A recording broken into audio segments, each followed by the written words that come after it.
Hey everybody, it's Master Gallengeist here, bringing you my review for the Invincible Iron Man issue 11, 2022. Yeah! Really like this cover showcasing Tony and Emma working together, and we don't have like any kind of chess thing going on, but they are making their moves going through their next part of their plans of taking on Fei Long and Orcus. Let's see here. We got a little tease about gang war popping up here, and we kind of just jump into it. So we see that Hazel and Tony are on their honeymoon. Let's see, in Hawaii, and it's kind of interesting. Let's see here. They'd married, they'd arrived on the north shore of Oahu to be on their honeymoon.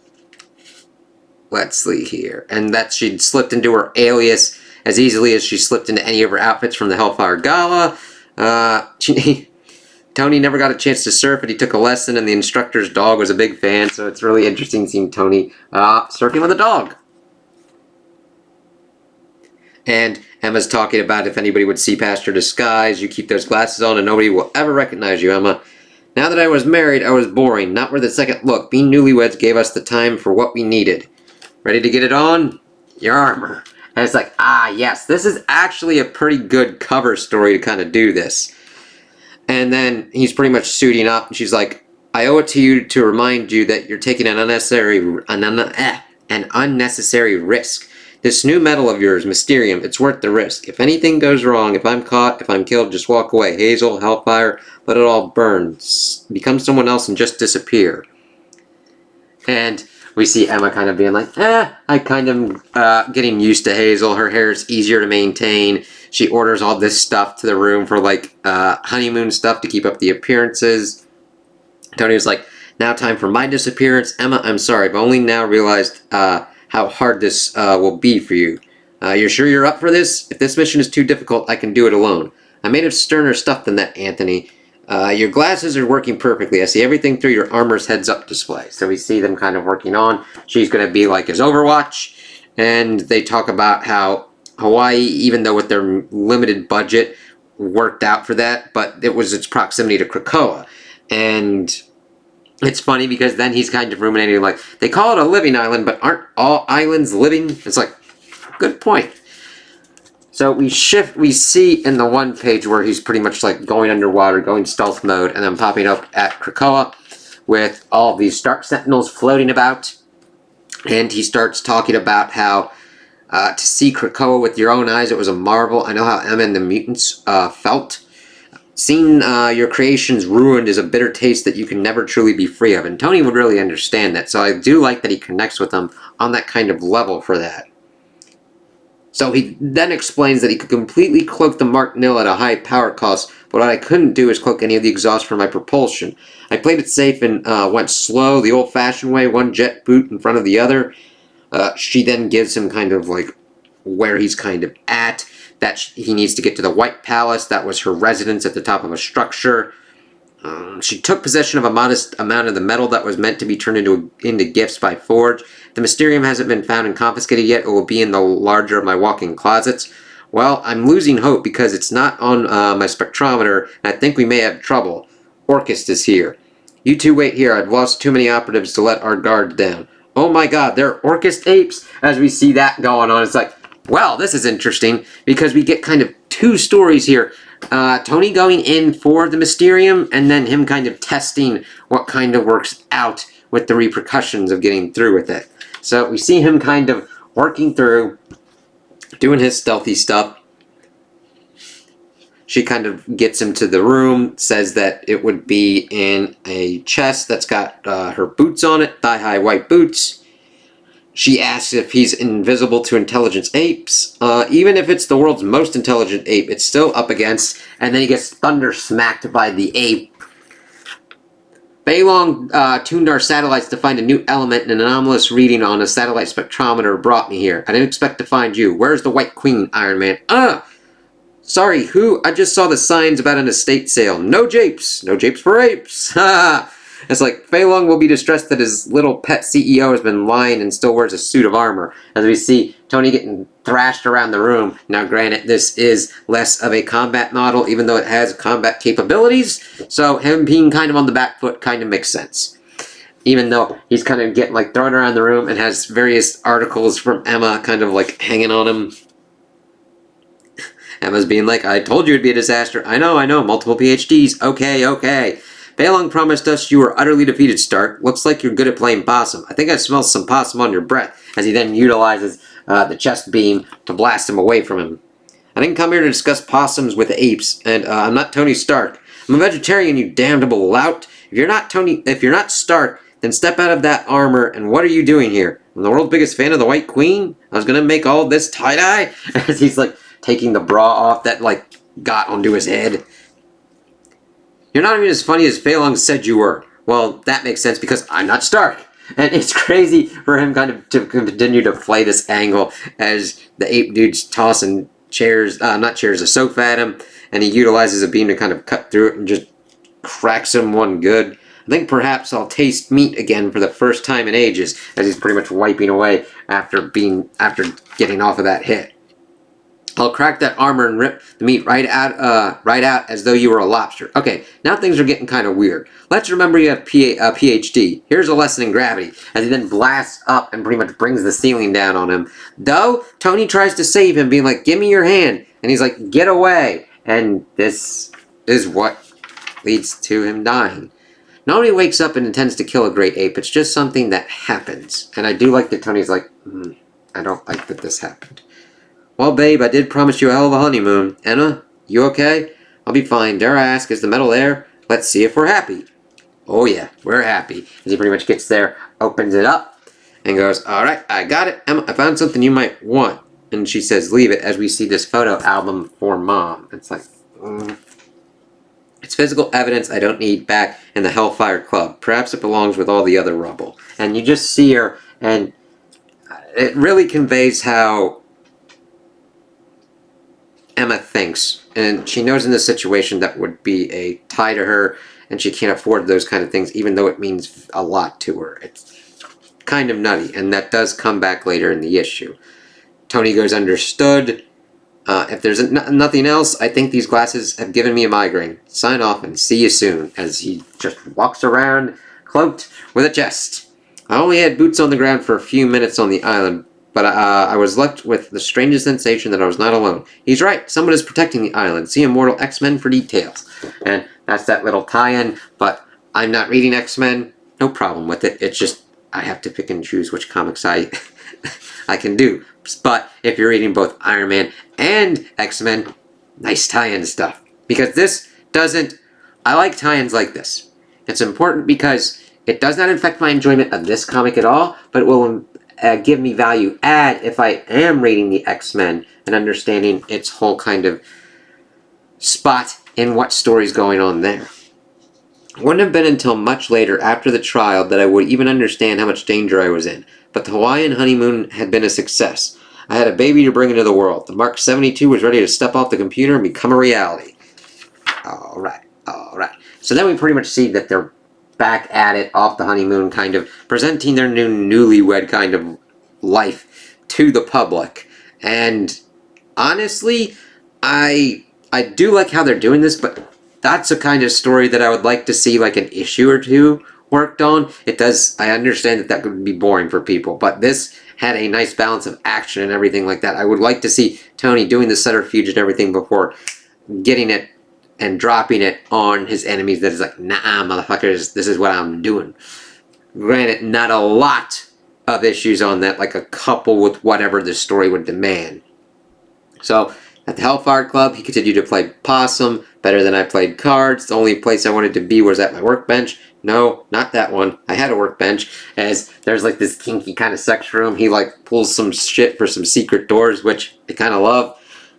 I'd become as invisible as the Martinelle, boring in real life and exciting in my designs. The machine I'd liberated from Stain International was working perfectly. I managed to shape the Mysterium into an ordinary cane, and you're like, why the fuck would he do that?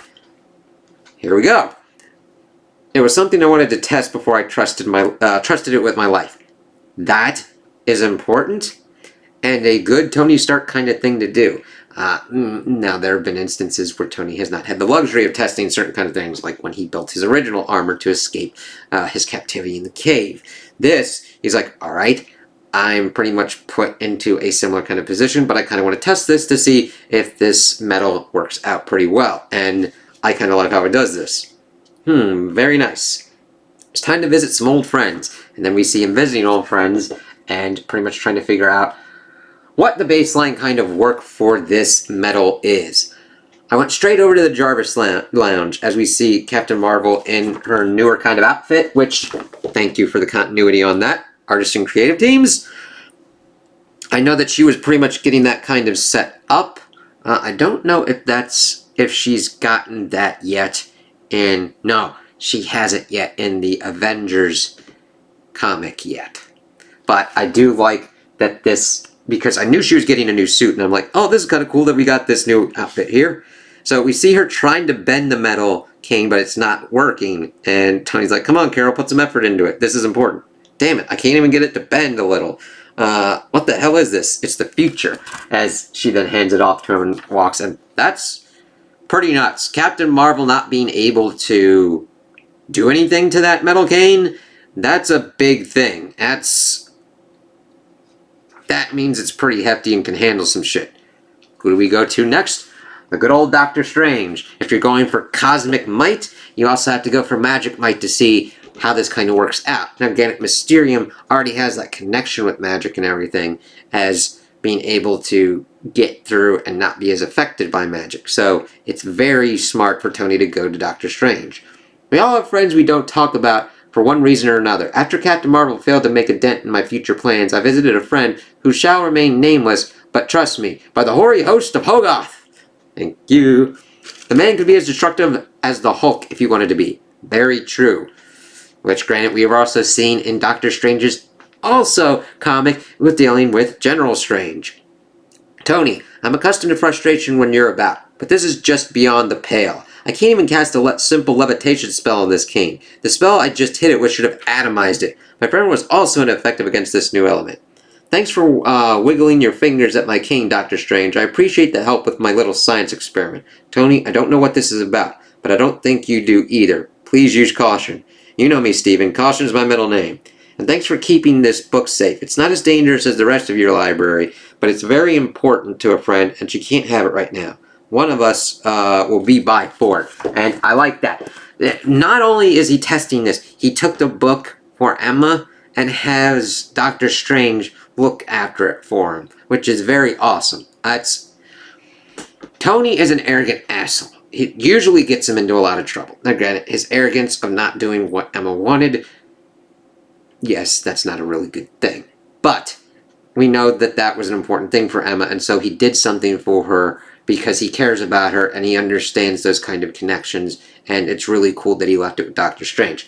Best kind of place to do it, because Orcus would be like, why the fuck would he have it? Because he's not really that much connected with the X-Men, so you really wouldn't think to go after him. Now granted, he is a target of the Stark Sentinels because he's a hero, but that would be vastly later, as they've probably already moved through taking on the mutants and then going after the heroes. But I like that kind of showcasing of Tony's growth over the years. Well, granted, with certain kind of creative teams. Because sometimes you get him and he's good, sometimes you get him and he's just pure on, like you would see him from the beginning of the MCU versus kind of where he got towards the end of the MCU. Alright, now we get to the last one to help him out. Spidey! And I gotta hand it to him.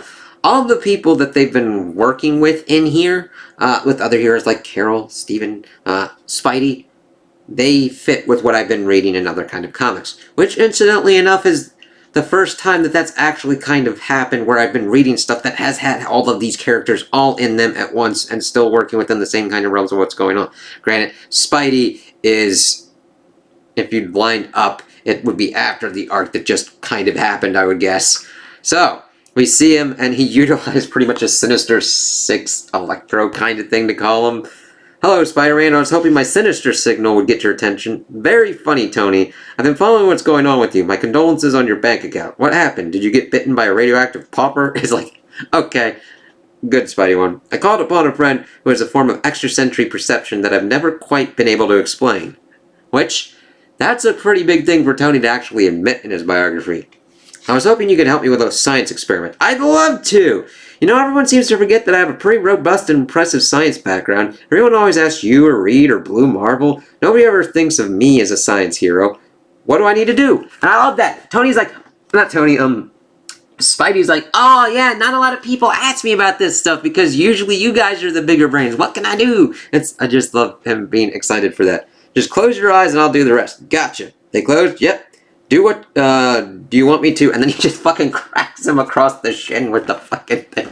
It's like, damn it, Tony. But I understand. Tony's not trying to be an asshole. He's trying to see if this will trigger his shit. And it doesn't. He's like, ah!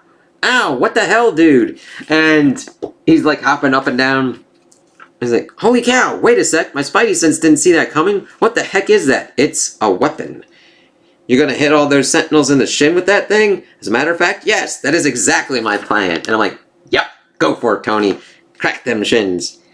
At a time and place of my choosing. Cool, am I invited? Yes. Everyone will know my signal when they see it, and everybody harmed by Fei Long and Orcus will be avenged. It's like, I love it. Spidey's invited, and Tony knows what he's fucking doing. I love this kind of slow. He was taken down, and now he's building himself back up. It's always a cool bit, even though it's part of his story. I love seeing different kind of creative teams take that on. It's like Thor and Ragnarok, and Steve Rogers trying to help and get people to like stand up, and he can do this all day kind of thing. Seeing those done and executed well, and in the creative team's own different kind of ways, is always great to see. And then that's where we end off, and get our kind of tease for the next issue with a nice kind of looking cover. Tony Stark is a genius billionaire playboy philanthropist. His wife is a brilliant, brutal telepath. But neither of them has an answer to the Stark Sentinel problem. To solve that, Tony's going to have to go to the smartest person he knows, Ironheart. But with everything on the line, can Tony still trust her, or have the Mandarin's rings changed Riri? So, that's kind of cool. Teasing to see what Riri's been up to, what is going on with the Mandarin rings, how they could potentially be utilized or potentially connected maybe with the Mysterium. I'm not quite sure. They would need Riri's help probably in how to figure out how to work with the metal, what kind of things that they would want to do with the metal. It's always good to have other people peer check your shit. Tony doesn't do that nearly often enough, so we'll see how that kind of works out. So, I really enjoyed this issue because it was a nice balance of what's going on. We had action of him sneaking into Krakoa to get the Mysterium, having him fight a giant ape similar to what we have seen before, and then testing the Mysterium metal to see how viable and valuable it is, and it pretty fucking is. It can stand up to Cosmic, it can stand up to Magic, it also can affect those with extrasensory perception, and like affect that kind of sense. We got a lot of good forward momentum here where Tony's like, this Mysterium's gonna work out, I'm going to do this shit, I'm going to set up a signal, and we're going to take these motherfuckers down. And I just can't wait to see where the rest of this ride goes on this, man.